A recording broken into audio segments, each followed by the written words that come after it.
Hello everyone, I welcome you all to my channel called Understanding of Law with Clarity. इस channel का नाम full description of rules and regulation से understanding of law with clarity रखा गया है। मैं आज आप सबका फिर से स्वागत करती हूँ एक नए टॉपिक के साथ, कुछ नए रूल्स एंड रेगुलेशंस के साथ। आज का हमारा टॉपिक है data protection laws and all rules and regulations by which citizen of India can protect their digital data. So आइए बिना कुछ देरी करते हुए शुरुआत करते हैं अपने आज के डिस्कशन की।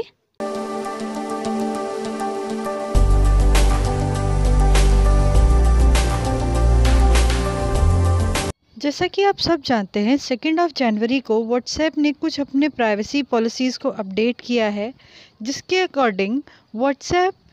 वही व्यक्ति यूज़ कर सकता है जो कि इस कंडीशन पर एग्री हो कि वो अपना डेटा फेसबुक के साथ शेयर करे। फेसबुक द्वारा ओन की हुई थर्ड कंपनी ऐप द्वारा वो पर्टिकुलर डेटा शेयर किया जाएगा और उस कंडीशन में जो व्यक्ति अलाउड नहीं है, एग्री नहीं होगा, वो व्यक्ति व्हाट्सएप यूज़ नहीं कर सकता है आफ्टर 8 फरवरी। अगर कोई व्यक्ति व्हाट्सएप की इस अपडेटेड प्राइवेट पॉलिसीज़ पर एग्री करेगा, वो व्यक्ति अलाउ करेगा व्हाट्सएप को status, group name and icons, frequency and duration activities जैसी इंफॉर्मेशन को शेयर करने के लिए, या फिर वो व्यक्ति अलाउ करेगा collect and share location, device model, operating system, battery level and browser details जैसी इंफॉर्मेशन को शेयर करने के लिए व्हाट्सएप को वो व्यक्ति अलाउ करेगा। इससे पहले भी ये ऑप्शन दिया गया था व्हाट्सएप द्वारा to the individual who use WhatsApp कि क्या वो व्यक्ति जो कि व्हाट्सएप यूज़ कर रहा है शेयर करना चाहता है अपना डेटा फेसबुक को, या फिर वो व्यक्ति शेयर नहीं करना चाहता अपना डेटा फेसबुक को। तो वो उन दोनों में से कोई भी ऑप्शन चूज़ कर सकता था, जो कि या तो वो चाहता है या वो नहीं चाहता है। बट अभी प्रेजेंट टाइम में जो ये प्राइवेट पॉलिसी इंट्रोड्यूस की गई है व्हाट्सएप द्वारा, यहाँ पर व्यक्ति को कोई चॉइस नहीं है कि वो अपना डेटा शेयर करे या नहीं करे, बट यहाँ पर एक कंपल्शन लगा दिया गया है व्हाट्सएप द्वारा कि जो व्यक्ति को व्हाट्सएप यूज़ करना है सो कंपल्सरी अपना डेटा फेसबुक को शेयर करना पड़ेगा। आइए जानते हैं डेटा प्रोटेक्शन लॉज के बारे में। डेटा प्रोटेक्शन लॉज ऐसे रूल्स एंड रेगुलेशंस या ऐसा प्रोसीजर बताता है जिसका कि एम किसी भी इंडिविजुअल के पर्सनल डिजिटल डेटा को प्रोटेक्ट करने के लिए हो। ऐसे रूल्स एंड रेगुलेशन द्वारा किसी भी व्यक्ति की डिजिटल इंफॉर्मेशन प्रोटेक्ट की जा सकती है। Personal data is the data जो कि व्यक्ति को आइडेंटिफिकेशन करने में या फिर उसके रिलेटेड कोई इन्फॉर्मेशन देने में हेल्प आउट करे, और ऐसा पर्टिकुलर डेटा किसी गवर्नमेंट द्वारा, ऑर्गेनाइजेशन द्वारा या कोई एजेंसी द्वारा कैरी किया जा सकता है। आइए जानते हैं relevant laws in India dealing with data protection. India में प्रेजेंटली कोई ऐसा एब्सोल्यूट या एक्सप्रेस लेजिस्लेशन नहीं है जो कि गवर्न कर सके डेटा प्रोटेक्शन लॉज को लेके या डेटा प्रोटेक्शन इश्यूज़ को लेके। एक रिलेवेंट लॉ है जो कि डील करता है डेटा प्रोटेक्शन को लेके, जो कि इंफॉर्मेशन टेक्नोलॉजी एक्ट 2000 है एंड इंडियन कॉन्ट्रैक्ट एक्ट 1872 है। इंफॉर्मेशन टेक्नोलॉजी एक्ट 2000 डील करता है ऐसे इश्यूज से जो कि रिलेटेड हो पेमेंट ऑफ कंपनसेशन के रिलेटेड कोई मैटर जो कि सिविल मैटर होगा, या फिर पनिशमेंट जो कि क्रिमिनल मैटर में दी जाती है अगर इन केस रॉन्गफुल डिस्क्लोजर या मिसयूज़ किया जाए किसी भी पर्सनल डेटा को,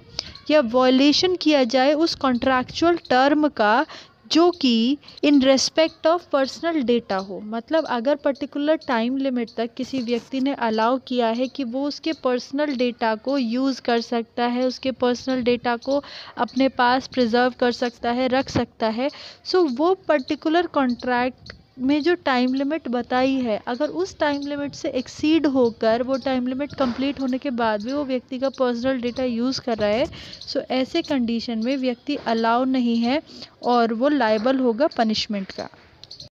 आइए जानते हैं उन रूल्स एंड रेगुलेशंस के बारे में जो कि इंफॉर्मेशन टेक्नोलॉजी एक्ट द्वारा किसी भी व्यक्ति को दिए गए हैं जिससे कि वो अपना पर्सनल डेटा प्रोटेक्ट कर पाए। According to section 43A, compensation for failure to protect data की बात करता है। अगर कोई भी कॉरपोरेट या फर्म किसी भी प्रकार का डेटा पजेस करती है, डील करती है, हैंडल करती है किसी भी प्रकार का सेंसिटिव डेटा और personal information through computer resource. अगर कोई भी कॉरपोरेट कंपनी ओन करती है, कंट्रोल करती है, ऑपरेट करती है और ऐसा कृत्य करने पर किसी भी प्रकार का नेग्लिजेंट या लापरवाही के कारणवश उस व्यक्ति का डेटा अनऑथराइज्ड एक्सेस में आ जाता है, किसी भी अनलॉफुल व्यक्ति के कंट्रोल में आ जाता है, सो वो कॉरपोरेट कंपनी लायबल होगी डैमेज पेमेंट करने के लिए। बॉडी कॉरपोरेट का मतलब है किसी कंपनी से या कोई फर्म से। Reasonable security practice and procedure का मतलब है कि किसी भी अनऑथराइज्ड एक्सेस से कोई भी पर्टिकुलर डेटा को प्रोटेक्ट करने का मतलब है reasonable security practice and procedure. किसी भी पर्टिकुलर अथॉरिटी के साथ या कोई प्रोफेशनल बॉडी के साथ, एसोसिएशन के साथ डिस्कस किया हुआ, कंसल्ट किया हुआ किसी भी प्रकार का data according to central government personal data माना गया। According to government of India कुछ इंफॉर्मेशन, पर्सनल इंफॉर्मेशन बताई गई under information technology act 2000 rule 2011। Information technology act 2000 rule 2011 के अंतर्गत इंफॉर्मेशन, पर्सनल इंफॉर्मेशन तब है जबकि वो पासवर्ड की इंफॉर्मेशन हो, फाइनेंशियल इंफॉर्मेशन हो जैसे कि bank account, credit card, debit card और अदर पेमेंट इंस्ट्रूमेंट की डिटेल्स हो, physical, physiological, mental health condition की इंफॉर्मेशन हो, सेक्सुअल ओरिएंटेशन की इंफॉर्मेशन हो, मेडिकल रिकॉर्ड एंड हिस्ट्री की इंफॉर्मेशन हो या फिर बायोमेट्रिक इंफॉर्मेशंस हो। ये सब इंफॉर्मेशंस पर्सनल इंफॉर्मेशन कही गई according to information technology act 2000 rule 2011। Section 72A बात करता है punishment for disclosure of information in breach of lawful contract. अगर कोई भी व्यक्ति किसी दूसरे व्यक्ति से ये कॉन्ट्रैक्ट करता है कि वो व्यक्ति उस दूसरे व्यक्ति का डिजिटल डेटा या डिजिटल पर्सनल डेटा प्रोटेक्ट करके रखेगा, सिक्योर करके रखेगा और किसी तीसरे व्यक्ति की उसमें कोई इंटरप्शन नहीं होने देगा, किसी तीसरे व्यक्ति को वो डेटा नहीं देगा, सो ऐसा कृत्य करने पर वो एक लीगल कॉन्ट्रैक्ट के अंतर्गत बंध जाता है। और इन फ्यूचर अगर वो व्यक्ति रॉन्गफुल गेन करने के लिए और दूसरे को रॉन्गफुल लॉस पहुंचाने के लिए अगर वो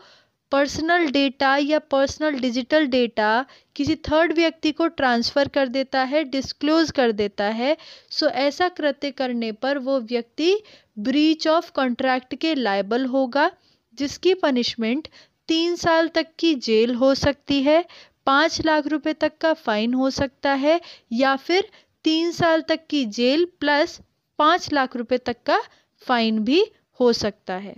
आइए बात करते हैं सेक्शन 69 की, जो कि पावर देता है to issue direction for interception और मॉनिटरिंग और decryption of any information through computer resource. अगर सेंट्रल गवर्नमेंट, स्टेट गवर्नमेंट या फिर कोई स्पेशल अथॉरिटी को जो कि अपॉइंट की गई बाय द सेंट्रल और स्टेट गवर्नमेंट ये बिलीव हो कि ऐसा कोई डेटा जो कि कंप्यूटर रिसोर्स द्वारा जनरेट किया गया, ट्रांसमिट किया गया, रिसीव किया गया या स्टोर किया गया, ऐसा डेटा